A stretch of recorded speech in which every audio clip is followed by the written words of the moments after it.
নমস্কার, জয় গুরু। পরম প্রেমময় শ্রী শ্রী ঠাকুর অনুকূল চন্দ্রের সত্যানুসরণ গ্রন্থ থেকে কিছু অংশ পাঠ করছি। যদি কেউ তোমাকে কখনো অন্যায় করে আর একান্তই তার প্রতিশোধ নিতে হয়, তবে তুমি তার সঙ্গে এমন ব্যবহার করো যাতে সে অনুতপ্ত হয়। এমনতর প্রতিশোধ আর নেই। অনুতাপ তুষারালয়, তাতে উভয়েরই মঙ্গল। ঠাকুর বলছেন যে আমাদের এই মানুষ জীবনে তো আমরা অনেক মানুষের সাথে মিশি, তাদের মধ্যে কিছু মানুষ ভালো থাকে, কিছু খারাপ থাকে।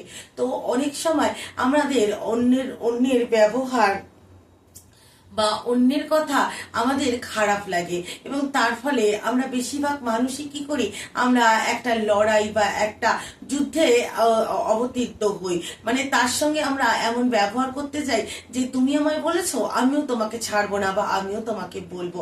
কিন্তু ঠাকুর এই কথাটা সবাইকেই বারণ করেছেন, কারণ আমরা যদি তার সঙ্গে যদি সে আমার সাথে যেমন করেছে আমিও যদি তার সাথে তেমন করি, তাহলে তো তার আর আমার মধ্যে কোনো তফাৎ থাকবে না।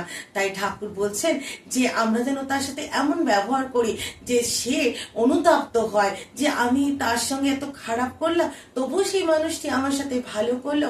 তাতে কিন্তু এই যে রাগের পাহাড়, যে এই যে আমাদের মধ্যে অভিমানের পাহাড়, সে তখন অনুভব করবে যে আমি এত খারাপ করার পরও এই মানুষটি আমার সাথে এত ভালো করলো, এত আমার প্রতি তার অনুরূপ ভালোবাসা। তাহলে সেই যে তার অনুতাপ, তার ফলে যে তার যে ভালো হয়ে ওঠা, সেটা কিন্তু কখনোই আর নষ্ট হবে না। সে আর কখনোই আমাদের সাথে খারাপ করবে না। তাই এই যে শাস্তিটা তাকে আমি দিলাম, যে আমি যদি তাকে বললাম, তাহলে কিন্তু হয়তো আমি কয়েকটা ক্ষণের জন্য বা কয়েকটা মুহূর্তের জন্য জিতে গেলাম, কিন্তু না আমি সত্যিকারের জিতলাম, না আমি ঈশ্বরের কাছে জিতলাম। তাই আমরা প্রত্যেকটা মানুষের সাথে খুব সুন্দর ব্যবহার করব। যে আমাদের সাথে খারাপ করবে তার সাথেও ভালো করব। একদিন না একদিন তার মধ্যে সেই অনুতাপ হবে এবং সে আবারও সেই ভালো পথে ফিরে আসবে। ঠাকুরের এটাই ছিল স্বপ্ন।